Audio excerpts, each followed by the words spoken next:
ગરમીઓ શરૂ થાય ને એટલે દરેક વ્યક્તિઓને ગોલા, કુલ્ફી, શરબત આવું કંઈકનું કંઈક ઠંડુ ઠંડુ ખાવા પીવાની ઈચ્છા થતી હોય છે.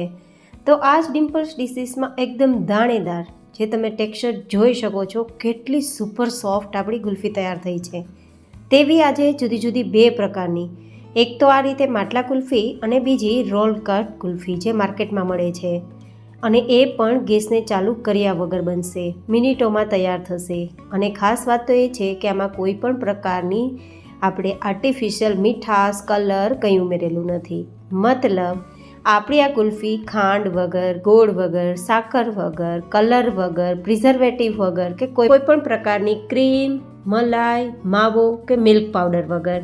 તો ચલો આજની super healthy, super tasty kulfi બનાવવાની રેસીપી શરૂ કરીએ. તો જેમના માટે લેશું 2 ચમચી જેટલા કાજુ. અહીંયા આપણે લગભગ 8થી 10 નંગ કુલ્ફી તૈયાર થાય તેટલી કુલ્ફી તૈયાર કરશું. તેમના માટે આટલી સામગ્રીઓ લેવાની રહેશે. 2 ચમચી જેટલી બદામ અને સાથે 4 ચમચી જેટલી કિસમિસ જે પેટને ઠંડક પણ આપશે અને ઇનબિલ્ટ આપણે મીઠાશ પણ આપશે. સાથે 2 ચમચી જેટલા પિસ્તા અને અડધા કપ જેટલા મખાના. અહીંયા મખાના ઉમેરવાથી ડિહાઇડ્રેશન થતાં અટકાવશે અને સાથે ક્રીમી ટેક્સચર આપશે. હવે આપણે અડધા કપ જેટલો ખજૂર લીધો છે જેના ઠળિયા કાઢી અને ટુકડા કરીને લીધા છે. નંગથી જોઈએ તો 10થી 12 નંગ ખજૂરના ટુકડા મેં કર્યા છે. અને સાથે હવે આપણે અહીંયા 2 ગ્લાસ જેટલું ગરમ દૂધ લેશું. તમે ઠંડુ દૂધ પણ લઈ શકો છો, પણ ગરમ દૂધ લેવાથી ફટાફટ આ બધી જ સામગ્રીઓ સોફ્ટ થઈ જશે.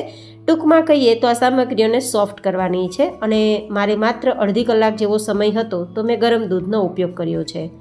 હવે આપણે અહીંયા થોડો કલર માટે અને એકદમ સરસ મજાના લુક માટે અને સાથે હેલ્થ માટે કેસરના ધાગા મિક્સ કરી દઉં છું. કેસર જેટલું વધારે મિક્સ કરશો એટલું સરસ મજાનો કલર આપશે.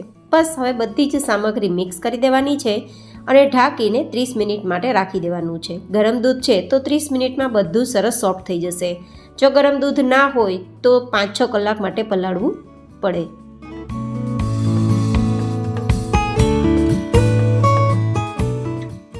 ત્રીસ મિનિટ જેવો સમય થઈ ગયો છે અને બધી જ આપણી સામગ્રી સરસ મજાની નરમ થઈ ગઈ છે, એકદમ સોફ્ટ થઈ ગઈ છે.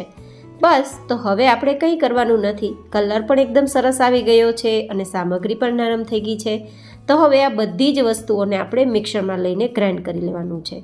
બિલીવ મી ગાઈઝ, આમાં કોઈ પણ પ્રકારની આર્ટિફિશિયલ મીઠાશ નથી, કલર નથી, ક્રીમ નથી, મિલ્ક પાવડર નથી. નેચરલી આપણે આ તૈયાર કર્યું છે. અને મેં જે દૂધ યુઝ કર્યું છે ને તે મલાઈ કાઢીને પછી દૂધ યુઝ કર્યું છે.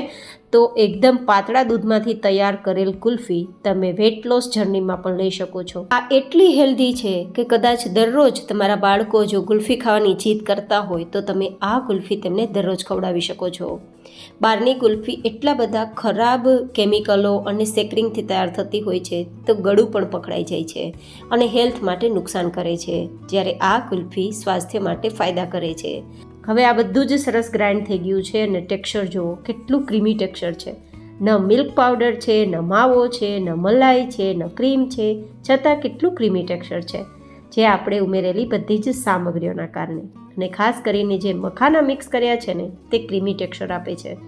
હવે બસ આ રીતે ગુલ્ફીના મોલ્ડ હોય તેમાં જેટલું સમય તેટલું ભરી દેવાનું. ગુલ્ફીના મોલ્ડ ના હોય તો પણ હું તમને આગળ બતાવીશ કે તમે કઈ રીતે ગુલ્ફી તૈયાર કરી શકો છો. બસ હવે ફોઇલ પેપરથી કવર કરી લેશું. તમારી પાસે ફોઇલ પેપર ના હોય તો કોઈ પણ પોલિથીન બેગને પણ કવર કરી શકો છો જેથી ઉપર આઈસ ક્રિસ્ટલાઇઝેશન ના થાય. હવે થોડુંક કટ લગાવી દઈશું જેથી આપણે સ્ટીકને સેટ કરી શકીએ. આપણે અહીંયા ગુલ્ફી તૈયાર કરીએ છીએ ને તો ઓફકોર્સ સ્ટીકને પણ લગાવવી જ પડશે. આમાં આપણે છે ને ખજૂર મિક્સ કર્યો છે. તો જે લોકોને બોર્ડર પર ડાયાબિટીસ રહે છે તે લોકો ક્યારેક આવી કુલ્ફી ખાવાની ઈચ્છા પૂરી કરી શકે છે. હવે તમારે તેને ફ્રીઝરમાં જ્યાં બરફ આપણે જમાવીએ ને તે વિભાગમાં આ જે આપણા ગુલ્ફીના મોલ્ડ છે તેને રાખી દેવાના છે 7થી 8 કલાક માટે. હવે તમારી પાસે મોલ્ડ ના હોય તો આ રીતે કોઈ પણ પ્રકારનો પેપર કપ હોય અથવા ઘરમાં રહેલો ગ્લાસ હોય તેને પણ લઈ શકો છો. જેટલું સમય તેટલું ભરી અને આપણે જે કવર કર્યું હતું ને પેલું ફોઇલ પેપરથી તેનાથી જ કવર કરી દઈશું. અને બીજું કે જો તમારે એકદમ સ્ટીકની જેમ કુલ્ફી તૈયાર કરવી હોય તો આમાં પણ તમારે સ્ટીક લગાવી દેવાની. પણ હું રોલ કટ કુલ્ફી બનાવવા માગું છું, તો આમાં સ્ટીક નથી લગાવતી અને તેને પણ જામવા માટે રાખી દઉં છું ફ્રીઝર. તો હવે 8 કલાક પછી આપણી ગુલ્ફી તૈયાર થઈ ગઈ છે. તો એકાદ મોલ્ડ આપણે હાથમાં લઈએ, ઉપરનું કવર કાઢીએ અને તેને બહાર કાઢવાની કોશિશ કરીએ. ઇઝીલી આપણે આ ગુલ્ફીને ડિમોલ્ડ કરવી હોય તો બસ કંઈ કરવાનું નથી. થોડું પાણી લેવાનું અને તેમાં આ રીતે થોડીવાર માટે ડીપ કરવાની, માત્ર અડધી મિનિટ માટે. અને પછી આપણી બંને હાથની હથેળીથી આ રીતે વચ્ચે ગુલ્ફીને રાખીને ઘસવાનું, જેથી આપણી હાથની હથેળીની ગરમીથી આપણી અંદર રહેલી ગુલ્ફી ડિમોલ્ડ થઈ જશે. તમે જુઓ, બધી જ કિનારી સાઈડથી છૂટી પડી ગઈ છે. હવે એકદમ સરળતાથી તમે ગુલ્ફીને બહાર કાઢી શકો છો. બસ ગોળ ગોળ ફેરવતું જવાનું અને આગળની તરફ ખેંચતું જવાનું, તો તમારી ગુલ્ફી સરળતાથી બહાર નીકળી જશે. તમે જુઓ, ટેક્સચર કેટલું સરસ દાણેદાર આવ્યું છે. ચમચના પાછળના ભાગથી હું કટ કરીને બતાવું છું તમને. ઇઝીલી બધું જ આપણી ગુલ્ફીમાંથી બહાર નીકળવા માંડે છે. મતલબ આપણી ક્રીમી ટેક્સચરવાળી સુપર સોફ્ટ આપણી ગુલ્ફી તૈયાર થઈ છે.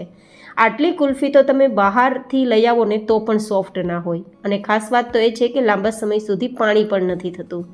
તો એટલી હેલ્ધી છે અને સાથે એટલી ટેસ્ટી છે અને એટલું સરસ ટેક્સચર છે અને ખાવામાં એટલી સોફ્ટ કે વાત ના પૂછો. બસ ગુલાબની પંખુડી અને પિસ્તાથી સજાવીને સર્વ કરીશું. હવે આપણે જે ગ્લાસમાં તૈયાર કરી હતી ને તે ગુલ્ફીમાંથી આપણે રોલ કટ ગુલ્ફી તૈયાર કરીશું. બસ એટલા જ માટે આપણે સ્ટીક નહોતી લગાવેલી, નહીં તો તમે સ્ટીક પણ લગાવી શકો છો. હવે આખી ગુલ્ફીને બહાર કાઢવા માટે પેપર કપને કટ કરી અને બહાર કાઢી લઉં છું.